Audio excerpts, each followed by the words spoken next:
Ratu Camilla mengikuti jejak mendiang ibu mertuanya Ratu Elizabeth II, dengan Istana Buckingham mengonfirmasi kepada Peta UK pada hari Rabu, tanggal 15 Mei tahun 2024, bahwa dia tidak akan menambahkan pakaian bulu baru ke dalam lemari pakaiannya.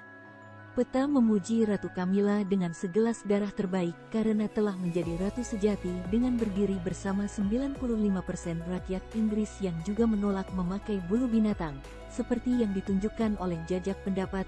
Presiden Peta Ingrid Newkirk mengatakan dalam siaran pers.